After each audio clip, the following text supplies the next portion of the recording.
Good afternoon and welcome to the Way to Wow show, People Making Money. I'm your host, Kevin Bemmel, and we're off to the second episode for season 4.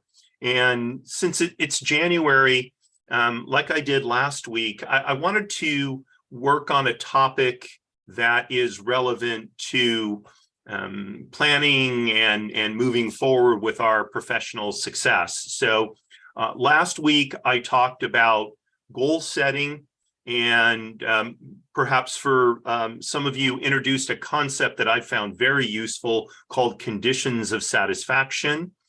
And these are really perpetual goals. So they, if you will, violate the idea that a goal has to have a timeline. And that's true for a goal. There are some things, though, in our life that they don't really have timelines. They're something that we want to have in our life with consistency. And those, my friend Jeffrey Hazlett calls conditions of satisfaction, and things like the quality of our relationships, how we deal with maintaining our health. So these don't, I've found anyway, they don't really work within the context of a goal with a fixed date to achieve it, because then what happens after that? Where's the maintenance of it, right? And a lot of success in life, no matter how we define it, is that sort of maintenance aspect of it, right? Maintaining the success. I've used this example, I think, fairly often, probably because I love this show called The Mike Douglas Show that was on when I was a kid. And there was a guy who used to have these sticks, and he'd spin plates on them, and he'd run back and forth, keeping the stick spinning so the plates would keep going.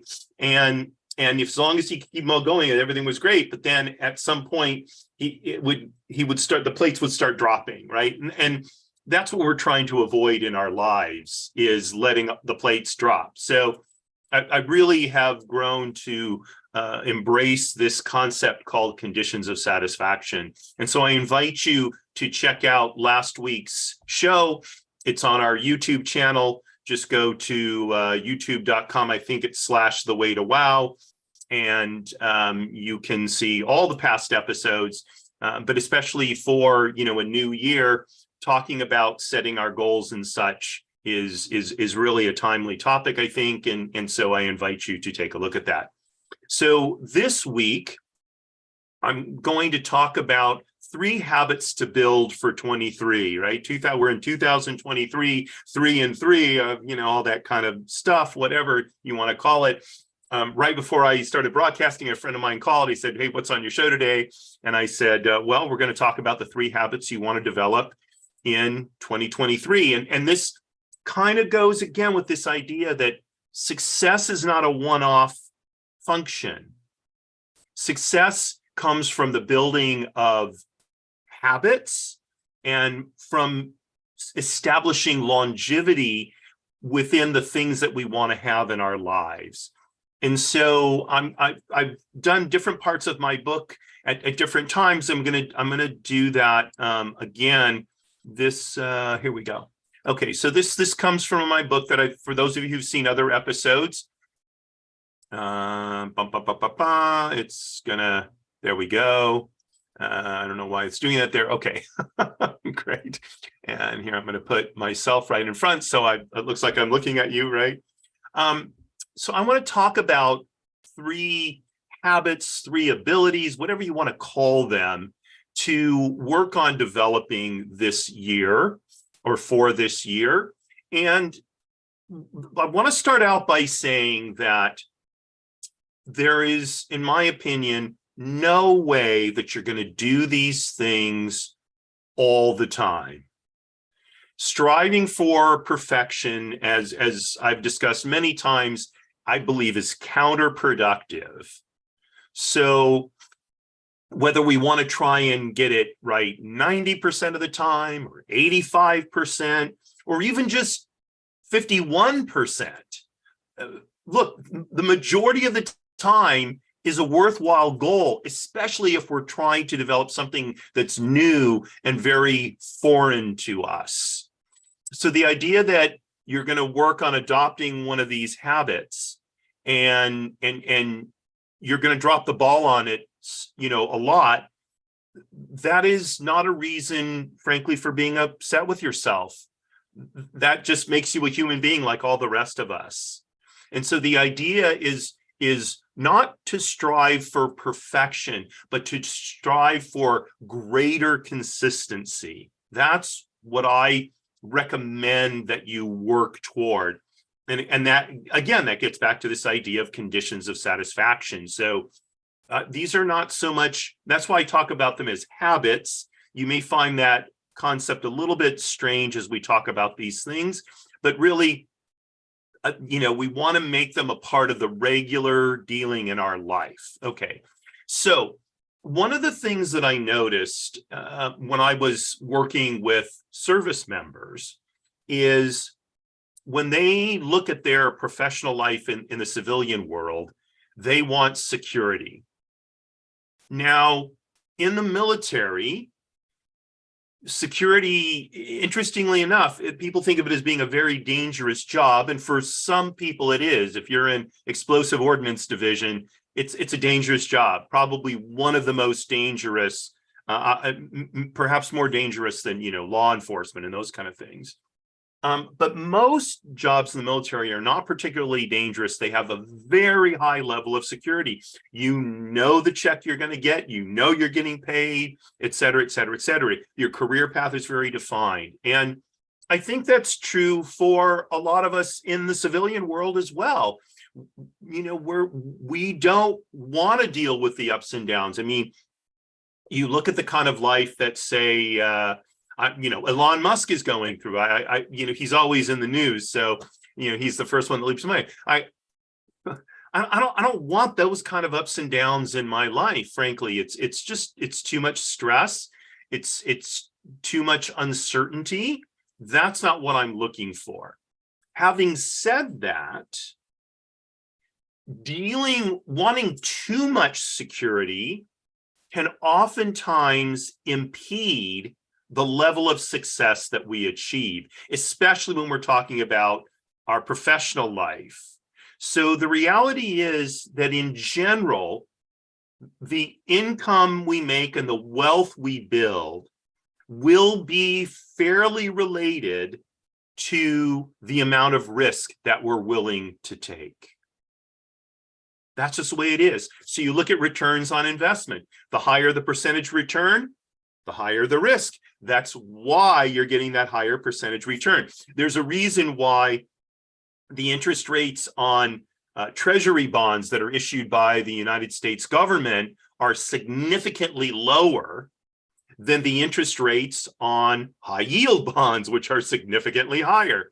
And that's because high yield bonds have a lower than investment grade rating, which means there's a much greater risk of default or problems with that bond issue than there would be with bonds issued by the federal government, which are about as safe an investment as you can get. And so in order to encourage investors to invest in those high yield corporate bonds, they've got to pay a much higher return. We call that an investment premium, right? And that's, so it's very important. And that same phenomenon works in life in general, okay?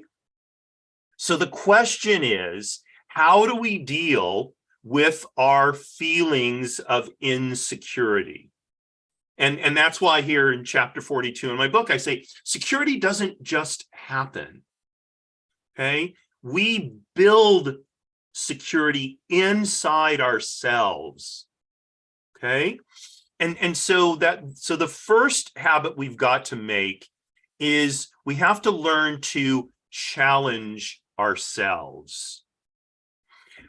Building security is similar to building muscles.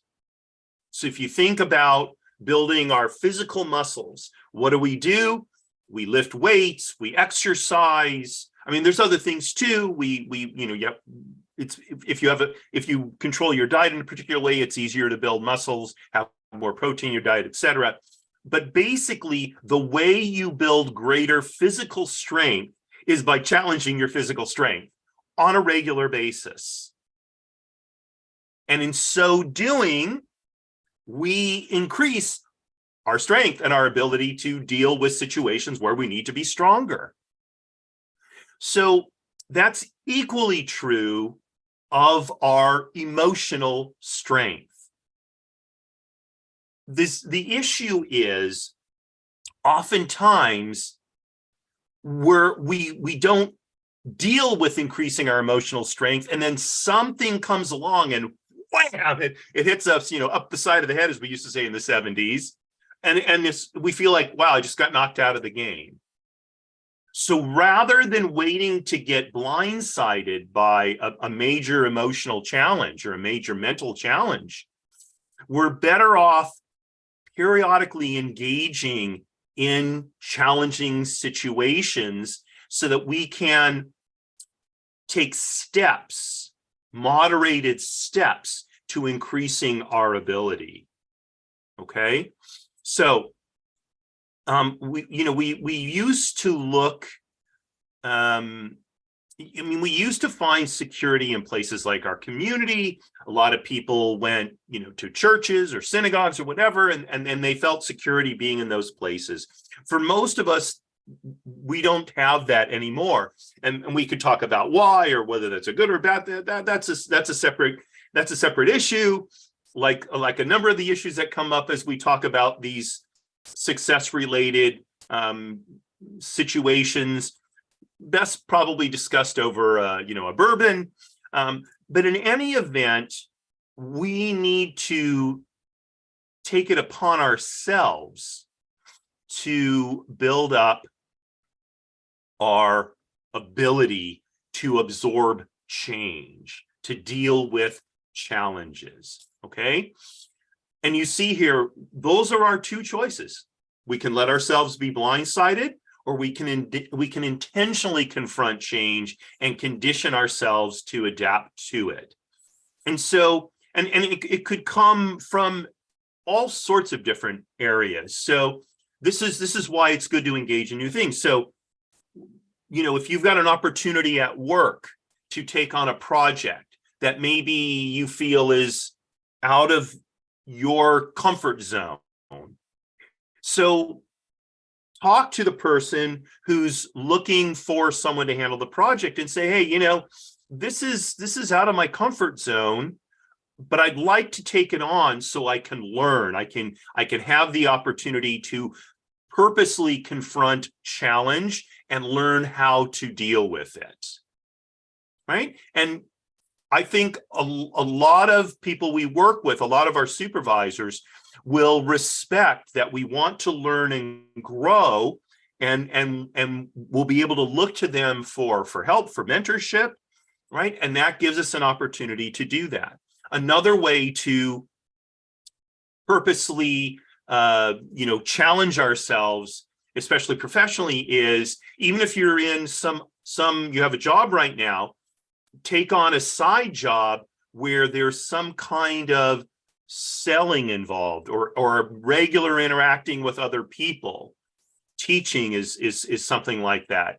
Teaching is a very challenging profession. It's very rewarding and it can be a lot of fun, but it's also very challenging because we're dealing with people one-on-one, and when people are trying to learn things, oftentimes they feel stress, and so it's up to us to help them deal with that. Okay, so that's another opportunity. Get involved in some kind of volunteer work, especially on a leadership level. If you have children, maybe you get involved in the Boy Scouts or the Girl Scouts or whatever, and take on those leadership opportunities, because then you will have an opportunity regularly to confront challenges. Okay, in a volunteer situation, the stakes not as high as they might be in a professional challenge. Okay. And most of these groups have a lot of support around them to help you learn, grow, figure out new ways of handling things. Okay. So the first habit we want to develop for 2023 is to intentionally challenge ourselves so that we have the opportunity to grow and we become more emotionally, more mentally durable. We build up our mental muscle. Okay, so that's habit number one. Okay, increase our durability, our mental durability by intentionally challenging ourselves. Okay. Habit number two. We need to examine the way we talk to ourselves and make sure that we're talking to ourselves in a way that supports ourselves, not runs ourselves down. That sentence sounds funny, but that's basically what it is. That's what, by the way, we found the enemy, and the enemy is us. Almost all of us are our own worst enemies when it comes to getting greater success. And oftentimes it's because we talk to ourselves in a way that we would never talk to other people. We put ourselves down. Okay. I jokingly said to my daughter, this is probably a couple months ago, sweetie, you never seem to pass by an opportunity to put yourself down. And it's sad. She's such a wonderfully accomplished young woman. She's a sweet girl. She's all these wonderful things. And yet, if something goes wrong, she is so hard on herself. And she compounds whatever mistakes she's made by beating the you-know-what out of her, beating the pucky out of herself. Now, you'll say, okay, well, she's a teenager. That's what teenagers do. That's probably true. Okay. Having said that, such behaviors become lifelong habits. How do I know this? I did it myself. I used to talk to myself way worse than I would ever talk to, a dog that had done something wrong. And I still catch myself doing it sometimes. And it's completely counterproductive. Okay. Now, by the way, I want to mention here, I'm not talking about what my friend Michael and I call toxic positivity. To be honest with you, I cannot stand that. I was in a meeting yesterday, and the guy was giving this, like, we're going to do this. It's like, and I felt like, okay, when are the cheerleaders coming out? So it's a little bit too much for me. Look, there are real challenges in life. We make real mistakes. And sometimes those mistakes actually hurt us. They actually hurt other people. They may hurt people we love. They may hurt strangers. And they're not good. That's just the situation. And I don't like this sort of attitude. We're going to turn everything into a positive thing. I mean, it is true that when we make a mistake, so then we have an opportunity to learn.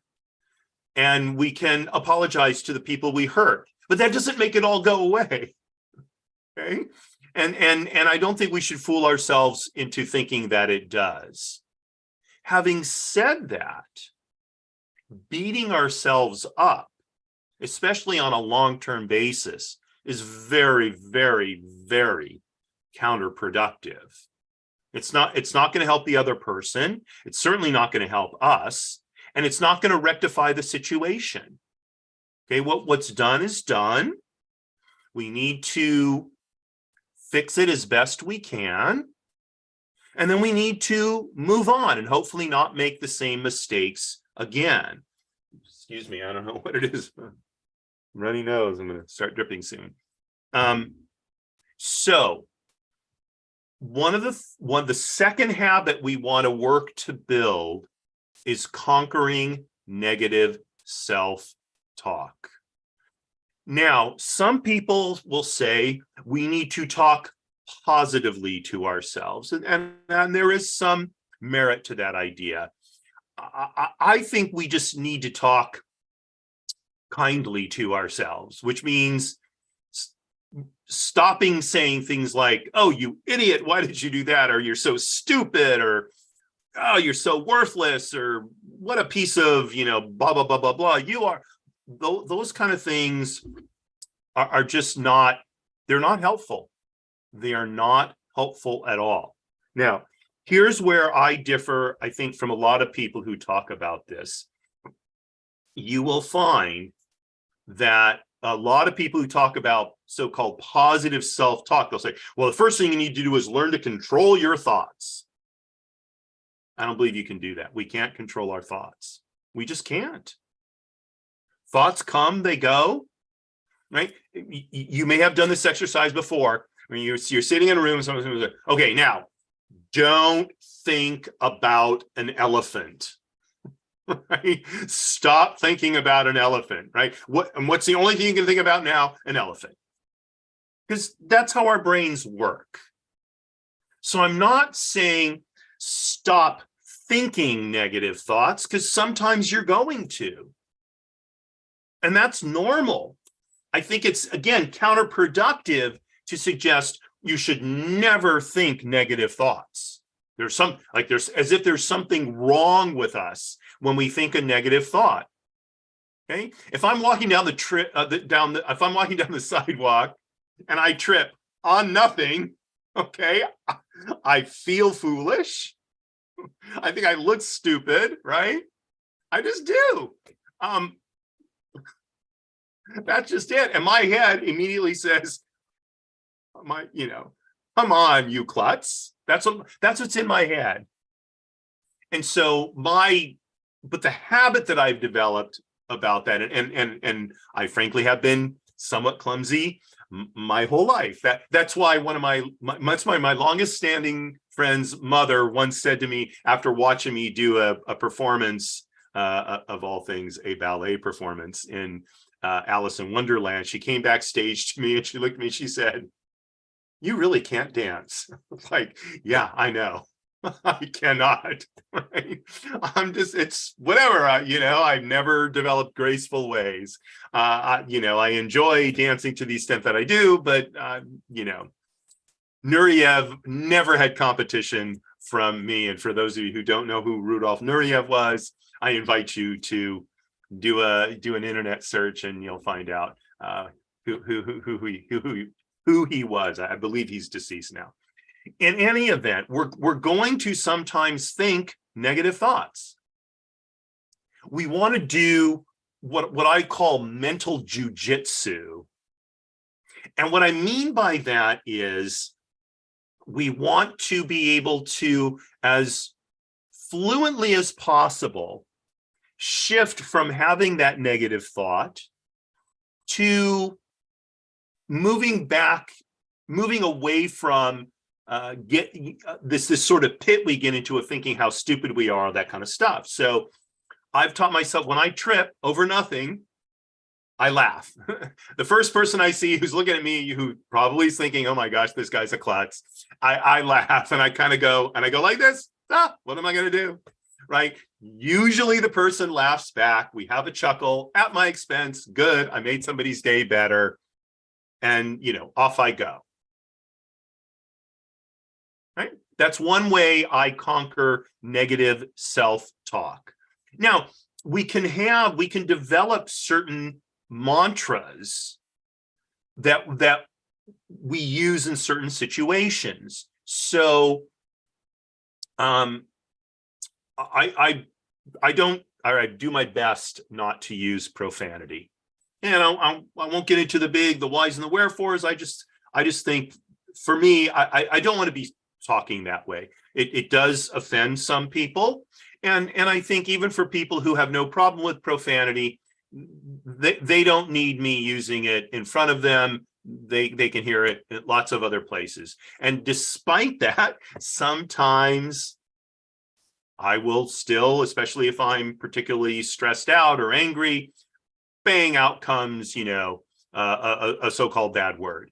Okay, so what do I do about that? Well, the first thing I do is I go, And what I want to say is something bad again, I say, bless myself. You know? Or I'll say, God bless me. Right? And it turns it on its head. Now, obviously, I'm not thinking that God is going to bless me for doing something that I think is something I ought not to be doing. Of course not. Of course not. What I'm trying to do, what I'm working to do, is bring myself back to a more positive way of expressing myself while acknowledging, hey, I made a mistake. Okay, I made a mistake. Fine. I got to get myself back on the right track. And that's the mental jujitsu that I do. I love that term jujitsu. It comes from the martial art, where basically, as I understand it, and for those of you who are martial arts experts, if I'm mistaken in this, feel free to let me know. But as I understand jujitsu, it's like you're using the other person's weight and strength against him, right? And so that's, I think that, you know, there's a certain gracefulness in that. So if we can take the negative and sort of flip it over against itself and defeat it, right? That makes us feel stronger going forward. Okay, and that's why I use that term jujitsu. So just a couple of things here that I think it's worth noting.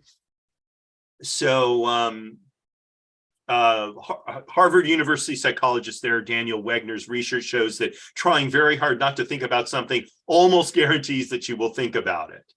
Okay, of course we know this. We know that that's the case. So again, I want to emphasize, we're not looking to control our thoughts. Okay, as far as I'm concerned, there's only two things we basically control in our lives: what we say and what we do. Those are the only two. Okay, and when I say what we say, I mean what we say out loud. And I think if those are the two things we work on, that's enough. So if we can get better control over what we say and how we behave, we're going to advance far more than we would if we're trying to control our thoughts, which I think is basically an impossibility anyway. Okay, so that's why when I talk about conquering negative thoughts, we want to not conquer it, but we want to overcome it, if you will, by actually verbalizing out loud something to counteract it. Okay, so we can have affirmations, and I have a whole group of affirmations that I read I don't read them every day now. I read them every other day because I've shifted my morning routine, and I've got my background focused out. But if you could see it right here, if those of you who were with me last week, I was talking about my conditions of satisfaction and such. So at the bottom, I have my affirmations, and one of them is I will multiply my value by 1,000. Okay, and I will take an attitude of what more can I do? In other words, what more can I do to help other people? Okay, another one is I will laugh at the world. Okay, and I'm part of the world. So when I make mistakes, what I do is try and, especially well, I should say, if the mistake only really negatively affected me, then I want to laugh at myself. Okay, now if I made a mistake that hurt another person, of course, I want to try and make it as right with the person as I can first. But I will look for the humor in whatever it was that I did from the other person's perspective, not from my perspective. There's nothing funny about hurting another person. And I don't think most people appreciate that. Now, I will say sometimes my daughter, like, she'll do something, that not hurts my feelings and like, oh, but she'll zing me, and I think she does. I'm not even sure she intends to do it on purpose, right? So in that case, look, I don't want her to feel bad about that. I don't think she does it on purpose. So I may make a joke at my own expense, even though I was, presumably the one that was hurt. Okay. Having said that, I do encourage her, if she says something that another person took offense at, don't double down by making a joke about it, because I don't think most people appreciate that. So I think we need to acknowledge, oh, gosh, I didn't realize how that sounded, or I didn't think about how you might have interpreted that. I certainly didn't mean it. I didn't mean to hurt you. I didn't mean it in a bad way. Gosh, sometimes I get my tongue over my eye teeth and I just can't see what I'm saying. That's one of my favorite phrases. And oftentimes people will, chuckle about that, because it's sort of a nonsensical thing to say, even though it makes some kind of sense, right? So I do try and overcome how I've hurt someone using humor, just not humor targeted at them. Because again, I don't think they're going to find that to be particularly funny. Okay, so that's one of the ways, and we can do that with ourselves as well. So if we do something foolish, if we hurt ourselves, so let's laugh at ourselves a little bit. Let's not take ourselves so seriously. We'll be much better off for it. Our mental health will improve if we don't take ourselves so seriously. So if we make a mistake, even if it's a bad mistake, the best way to deal with it, I've found, is to figure out, okay, why did I do this? If it's possible to know. How can I avoid doing it next time? And now how can I make it funny? Many of the dumbest things I've done in my life have now become funny stories that I tell people, because that way it takes the sting out. Okay. And so that's another way to deal with it. So you can use affirmations, positive affirmations. You can use techniques for, again, it's sort of mental I can't even say it, jujitsu to do it. All of these things are there to help us not get bogged down in negative self-talk. That's what we're looking to avoid. Okay. And so look for ways to do that. Okay. So I want to end this one by saying, like I said, at the beginning of the show, we are not looking to eliminate negative self-talk. Everybody does it, I think, at some times. That's not what we're looking to do. If that goal of perfection it's a bridge too far. Okay, what we're looking to do is minimize its impact on us. That's what we're looking to do. Okay, to speed up transitioning out of the mindset that a negative comment about ourselves puts us in, so that we can get to a more resourceful place more quickly. That's what we're looking to do. We're gonna make mistakes. We're going to have negative thoughts. Okay, we're going to hurt ourselves. We're going to hurt other people. We just need to accept that. And then we need to figure out, how do I move on from that and not get trapped in this sort of cycle of negative self-talk. Okay, so reviewing now for a minute. Habit number 1, intentionally confront challenges. Number 2, learn to overcome negative self-talk. Okay, those are our first 2 of our 3 habits for 23.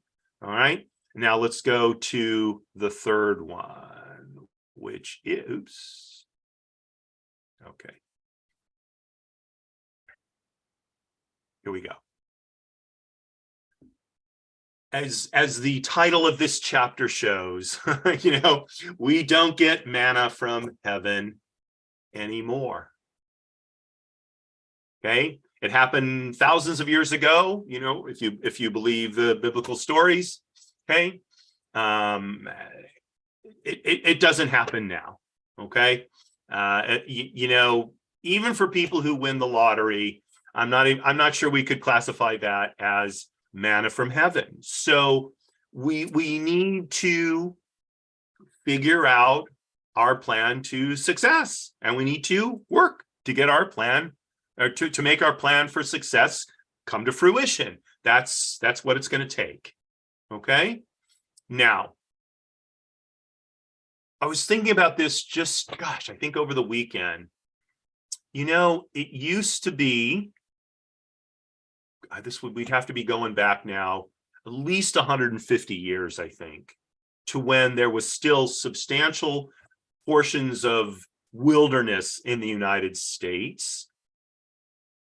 Used to be, you could get your trusty rifle, you could have your knapsack, and you could walk off into the forest and you could live.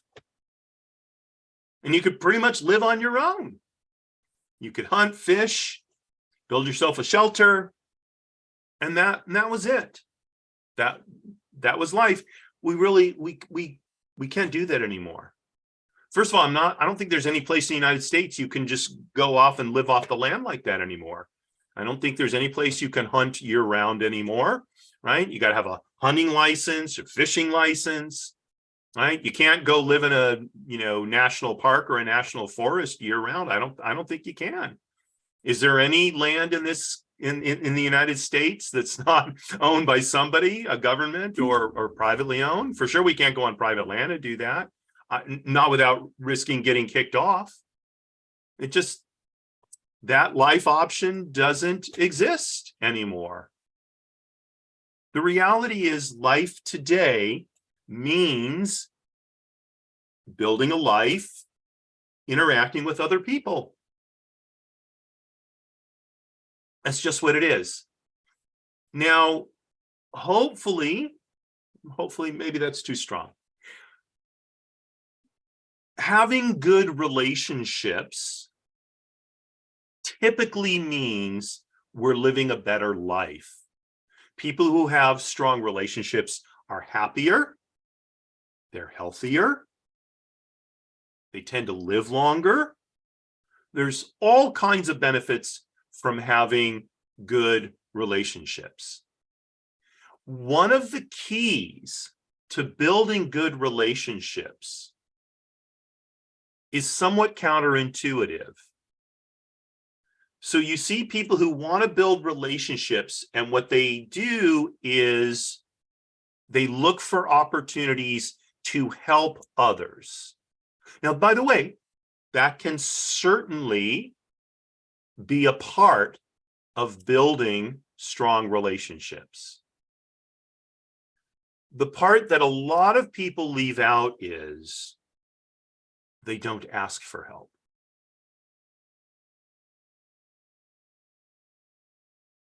I purposely left some silence there for a few moments to give you a chance to really think about that.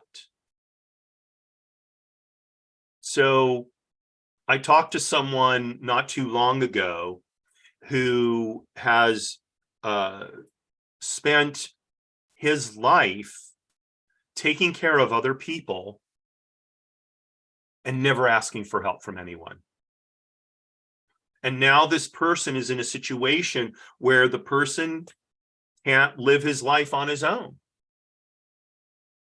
And for the first time in his life, he's actually having to ask people for help. And it's been eye-opening for him. And it has improved his relationships significantly. And I can tell you that my relationship with this friend has improved significantly. And gratefully so, I'm one of the people this person reached out to to ask for help. And it's been my absolute pleasure to help the person. Okay. So one of the habits we need to develop this year is the ability to ask for help when we need it. Okay. And that can take all kinds of forms, right? I spoke to a friend of mine yesterday, and partway through the conversation, he said to me, I know I shouldn't even be calling you about this. He said, because there's really nothing to be done. I'm like, well, it's true, there's nothing we can do about it right now, but that doesn't mean you shouldn't call me. It's perfectly appropriate for you to call me.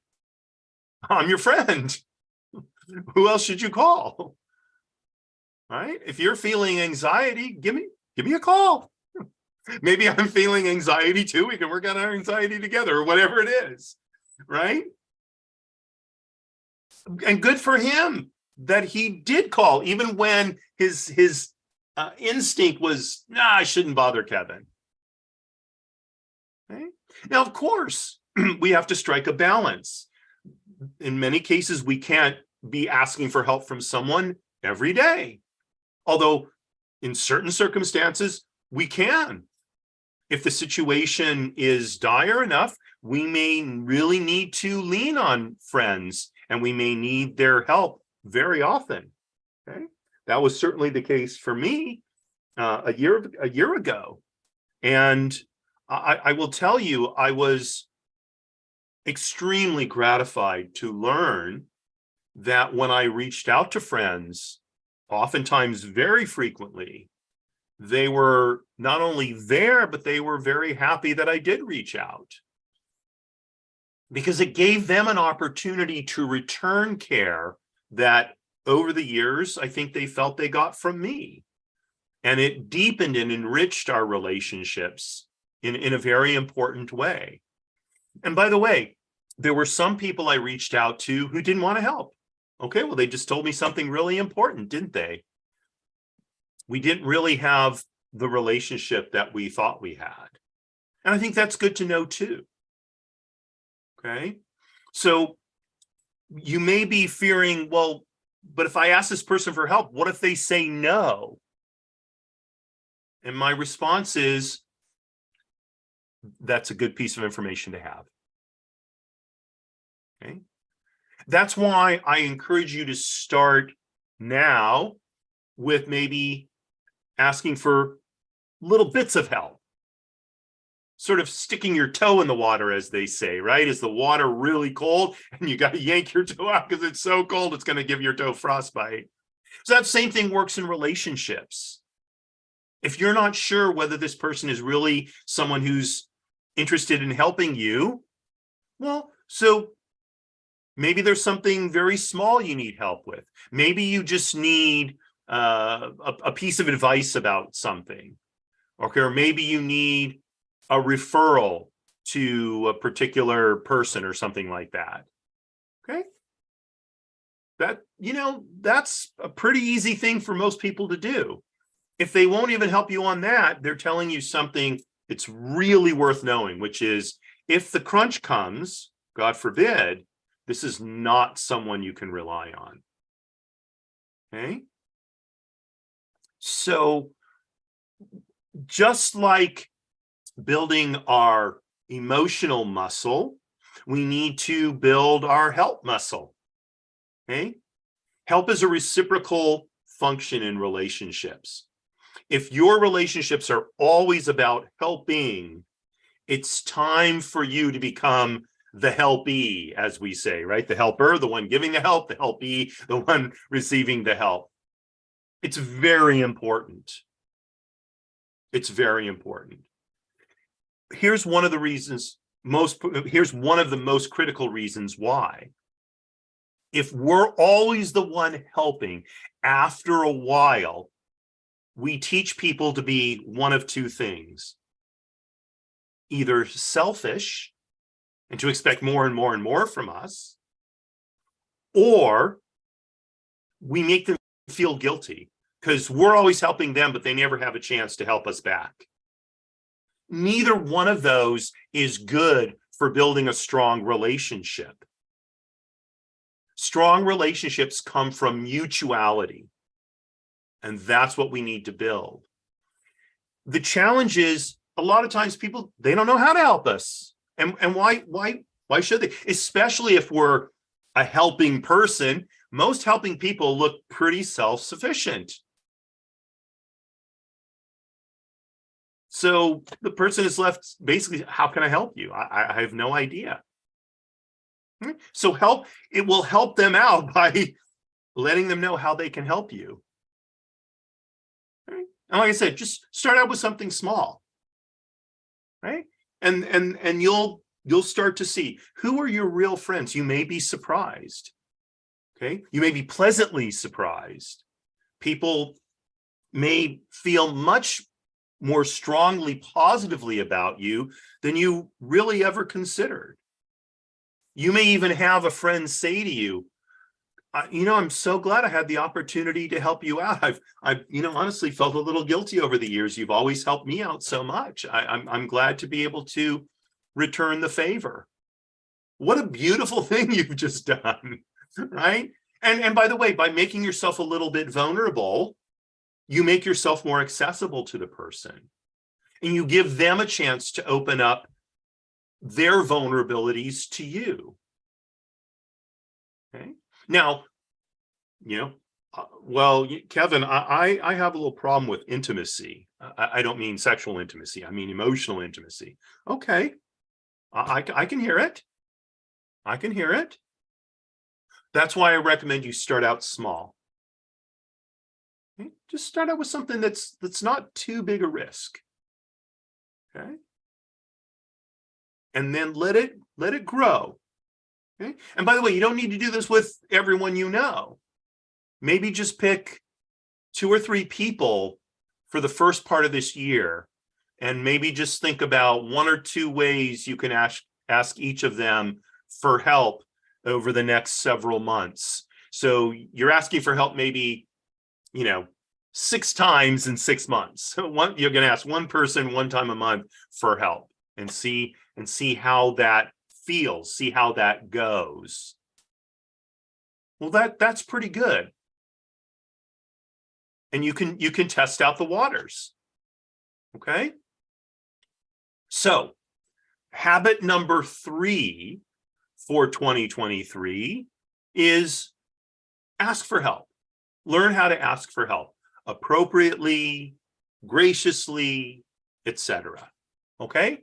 So, let's review now the 3 habits we need to build on for success this year. Okay? Let's see if I can remember them. Number 1,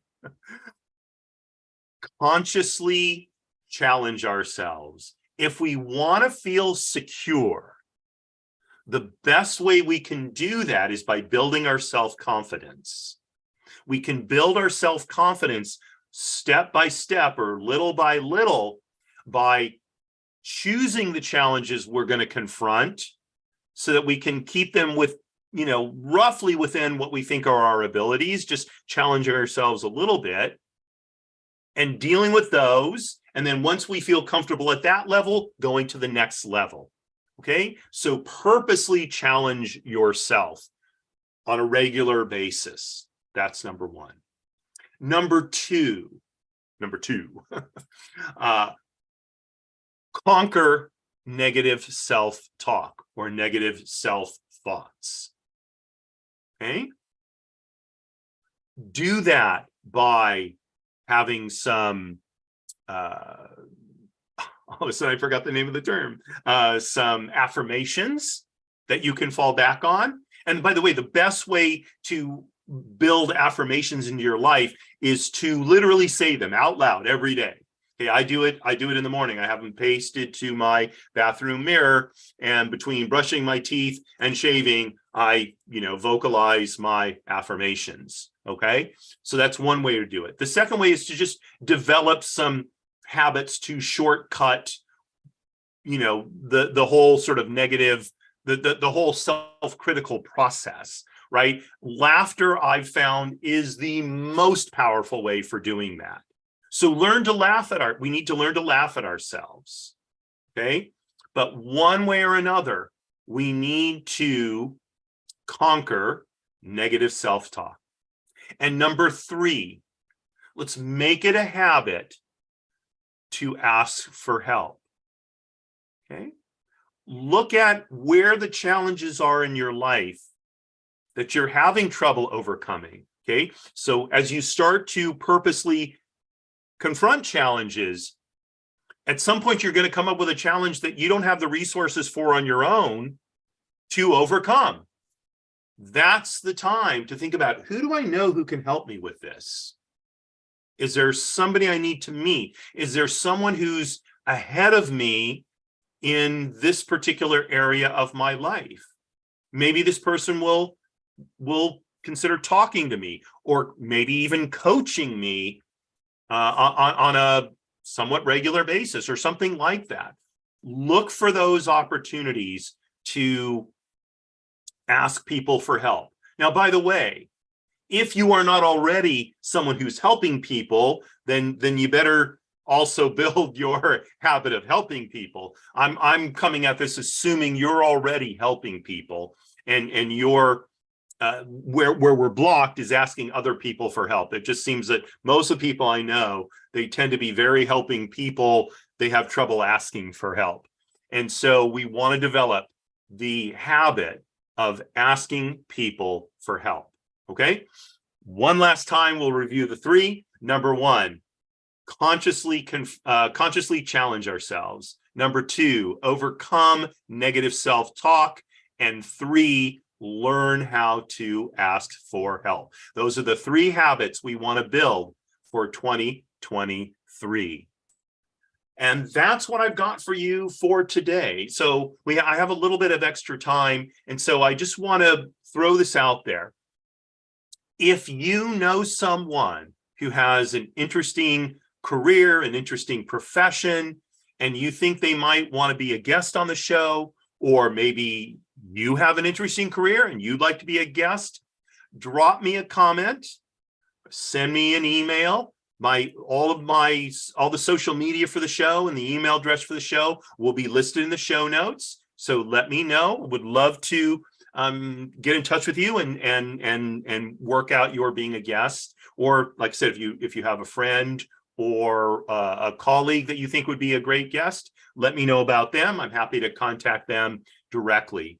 So that's number 1. Number 2, if there is a topic that you want to hear about, something maybe I haven't addressed that you want to learn about, let me know. Okay, I'll be happy to do a show on the topic and be able to help you out in that specific way.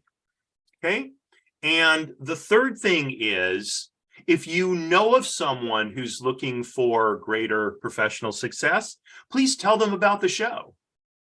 It will help them. That's what we're here to do, is help each other. Okay, so send them a link to the show, or maybe there's a particular show. Send them a link to the channel, or maybe there's a particular show that you liked. Tell them about it and let them view it. And if you have comments about any particular show, put them in the comments section, good or bad. I'm going to respond. Trust me on this. Okay. Well, trust me on this. What do you know? I hope you will trust. What I should have said is, I hope you will trust me on this. So let me know, and like I said, I will respond. Okay, so that'll do it for today, and that just leaves me to say, as I always do, for my dear friend who's gone on from this world, Marie, you are still my belle. So thank you very much for joining me here on The Way to Wow, People Making Money. We're here every Thursday, 12:30 p.m. Pacific time, 3:30 p.m. Eastern time, an hour in for the other 2 time zones. I hope we are helping you out, and I look forward to seeing you next week. Courage at all times, my friends.